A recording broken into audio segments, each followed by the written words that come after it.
ओम गुरुर्ब्रह्मा गुरुर्विष्णु गुरुर्देवो महेश्वर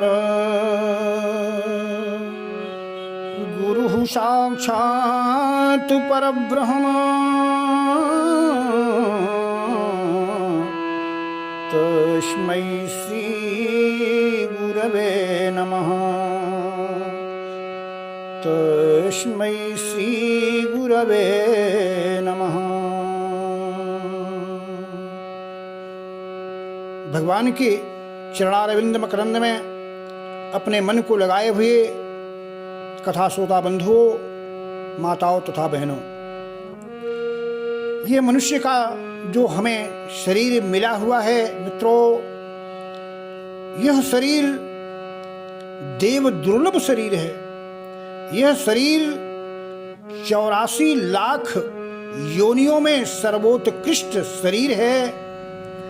इसलिए इस शरीर को पाकर के हमको, आपको, सभी लोगों को इसको सार्थक बनाना चाहिए।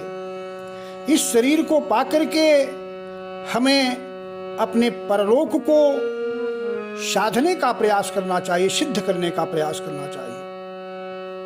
इसके संबंध में हमारे ऋषियों ने, महर्षियों ने, साधुओं ने, संतों ने तमाम प्रकार से समझाया है। वेद व्यास जी कहते हैं, ते जन्म भाजः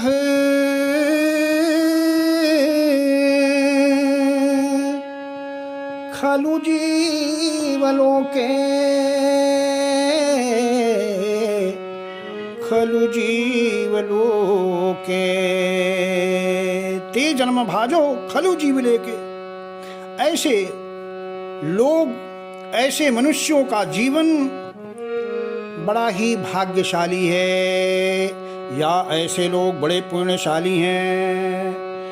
ये शांग मनः ध्यायति विश्वनाथम, ये शांग मनः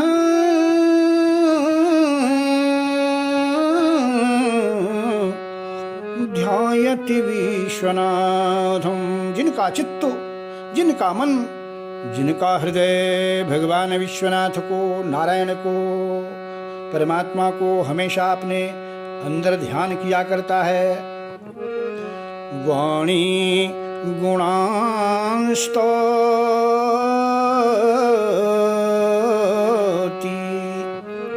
वाणी गुणांस्तौति,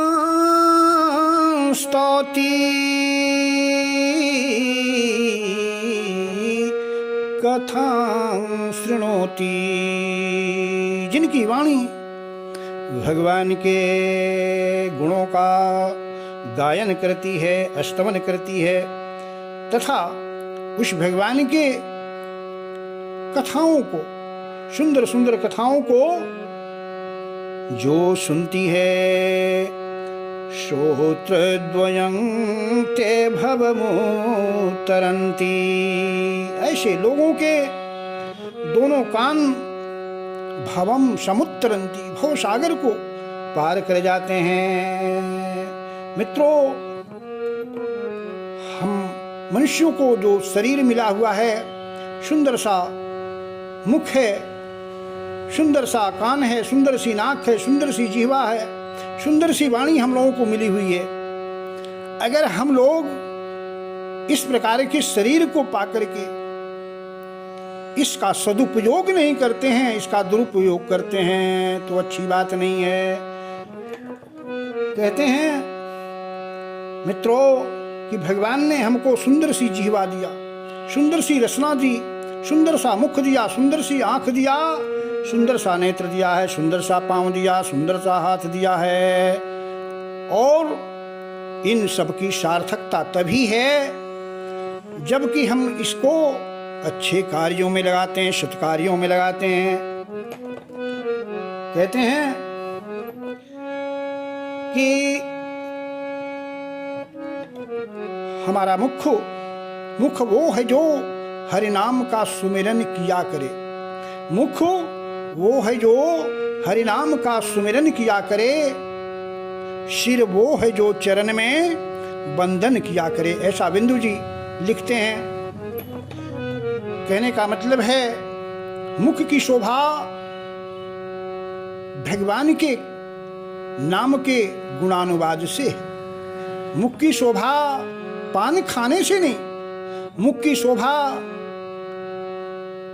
किसी प्रकार के खट्टे मीठे तीखे अच्छे अच्छे व्यंजनों को खाने के लिए नहीं। कहते हैं कि हम इस मुख से अगर भगवान के नाम का गुणानुवाद करते हैं तो उसकी शोभा कही जाएगी। इसीलिए कहा गया है कि जिन्ह मुख राम नाम नहीं आवा, राम नाम नहीं आवा। तुलसीदास जी लिखते हैं जिस मुख से भगवान के नाम का उच्चारण नहीं होता, जो मुख भगवान के नाम का गुणानुवाद नहीं करता है, सो मुख विधना विरथ बनावा। ऐसे मुख को भगवान ने व्यर्थ ही बना दिया। व्यास जी ने बहुत सुंदर सा लिखा, भागवत के 2 श्लोकों में बहुत सुंदर सा कहा है, जिह्वन भक्ति भगवती गुण नामधेयम्, जिह्वान भक्ति भगवती गुण नामधेयम्, गुण नामधेयम्। जो जिह्वा, जो मनुष्य की जिह्वा भगवान के गुण नाम का उच्चारण नहीं करती है, भगवान के नाम का अनुस्मरण नहीं करती है, गाती नहीं है, कीर्तन नहीं करती है, चेतश्च न स्मरति तत् चरणारविंदम्, चेतश्च न स्मरति तत् चरणारविंदम्, चरणारविंदम। और जिसका चित्त भगवान के चरणारविंद में, चरण कमल में लगा नहीं रहता है, नित ध्यान नहीं करता है। कहते हैं जिह्वान भक्ति भगवद गुण नामधेयम्, चेतश्च न स्मरति तत् चरणारविंदम्, चरणारविंदम्। कृष्णाय नो नमति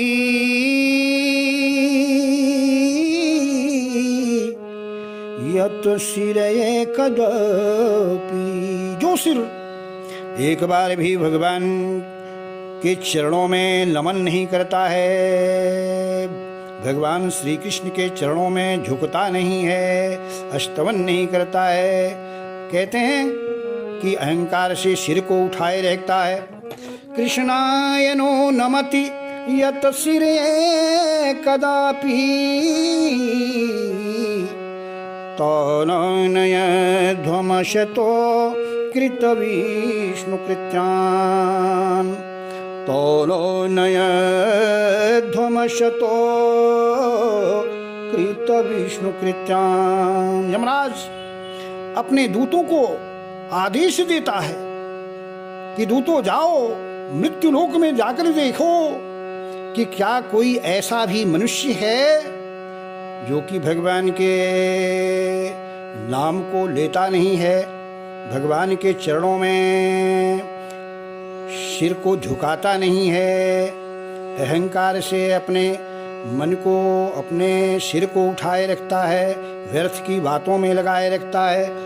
अगर ऐसा है तो उस व्यक्ति को करसयन, घरसयन, ताड़यन, मारयन, पीटयन, घसीटते हुए, मारते पीटते हुए मेरे पास ले आओ।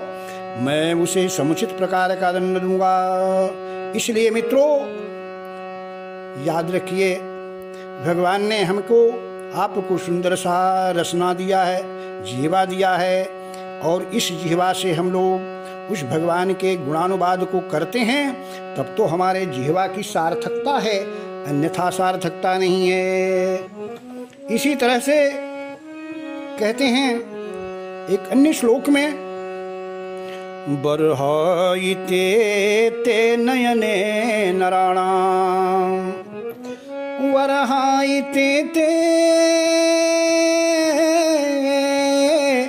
नयने नराणाम,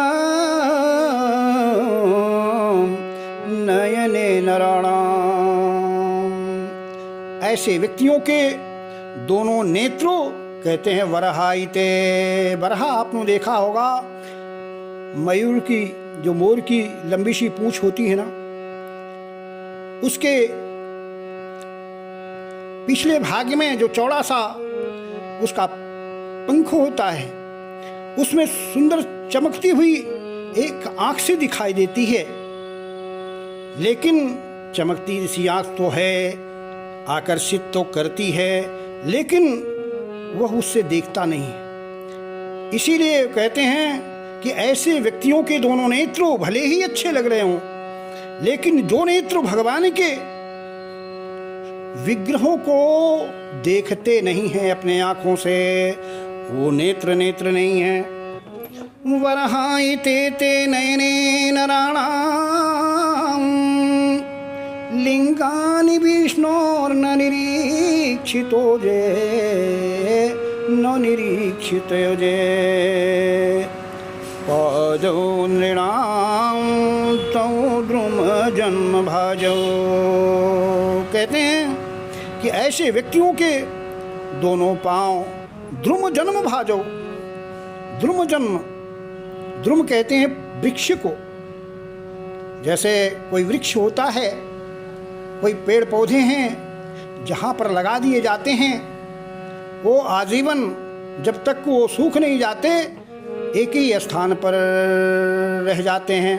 तो उसकी उपमा देते हैं कि जिन व्यक्तियों के पास भगवान ने सुंदर सा पाँव दिया, अगर सुंदर सा पाँव प्राप्त करके हम लोग कहीं तीर्थ स्थानों को नहीं जाते हैं, या धर्म स्थानों को नहीं जाते हैं, जहाँ जहाँ भगवान के विग्रह हैं वहाँ दर्शन करने नहीं जाते हैं, तो हमारे पैर की कोई सार्थकता नहीं, बल्कि हमारा पैर उस स्थाणुवत पेड़ के, ठूठे पेड़ के समान है।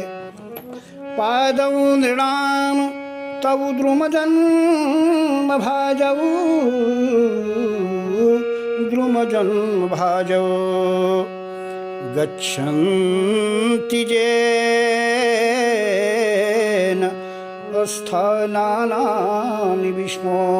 जो भगवान के स्थानों को, विग्रहों को देखने के लिए पैर से चलकर नहीं जाते हैं, ऐसे व्यक्तियों के पैर पैर नहीं हैं। मित्रों,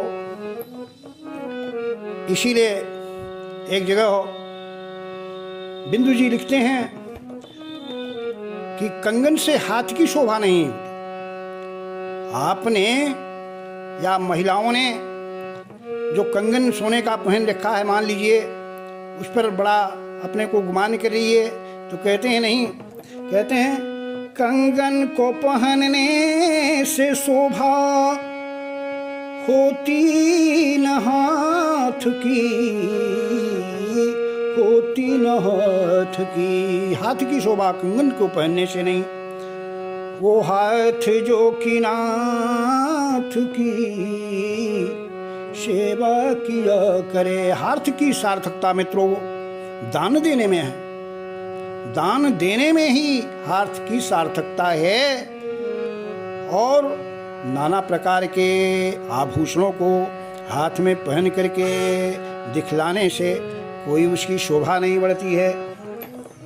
इसलिए मेरे मित्रों कहते हैं कि चाहे जैसे भी हो, भय कुभाय अनख आलस हो, भाय कुभाय अनख आलसहु अनख आलस हो। चाहे जैसे भी भाई कुभां आलस्य से बिना किसी प्रेरणा के ऐसे ही नाम जपत मंगल दीशिदस हो। अगर आप अपने मुख से ईश्वर के नाम का संकीर्तन करते हैं, भगवान के नाम का गुणानुवाद करते हैं, तो निश्चित रूप से कहते हैं मंगल दिशि दसों, दसों दिशाओं में मंगल ही मंगल होगा, इसमें संशय नहीं है। मेरे मित्रों, कहते हैं राम नाम अभिमत फलदाता, अभिमत फलदाता। वो भगवान का नाम, राम शब्दों उस ब्रह्म का नाम है। इसलिए अगर आप उस भगवान के नाम का उच्चारण करते हैं, स्मरण करते हैं, कीर्तन करते हैं, तो अभिमत फल को प्रदान करने वाला वो नाम होता है। हित परलोक लोक पितु माता, वो राम का नाम कहते हैं हित परलोक। वो परलोक में तो हितैषी होता ही है, और इस लोक में वो माता पिता के समान ही आपको हितैषी हितकर करता रहता है। मेरे मित्रों, स्कंद पुराण में एक बड़ा सुंदर सा श्लोक है। माता पार्वती ने एक बार प्रश्न किया था शिव जी से, महाराज आप महादेव हैं, आप देवाधिदेव हैं, आप सबके द्वारा पूजे जाते हैं, तो फिर बताइए कि आप देवाधिदेव होते हुए आप किसका भजन करते हो, किसका ध्यान करते हो, किसके ध्यान में आप बैठ जाते हो, और ध्यान लगा करके न जाने कितने समय तक आप ध्यान निष्ठ रहते हो। एक बार बड़े मन को दबाते हुए माता पार्वती ने जब पूछा, तो शंकर जी मुस्कुराए कहे, देवी पार्वती, जो तुम कह रही हो किसका ध्यान करते हो, तो हमसे भी बड़ा है कोई और है जिसका मैं ध्यान करता हूं, वो है राम जिसका मैं ध्यान करता हूं। इस प्रकार से मित्रों, और वो कहने लगे कि पार्वती, मनुष्यों को भी चाहिए कि हर पल हर क्षण जो उसे बनाने वाला है परमात्मा, जिसने इसको सुंदर सा मनुष्य का देह दिया, उसका भी ध्यान करना चाहिए। अगर नहीं करता है तो अच्छी बात नहीं है। कहने लगे, आसने शयने वापी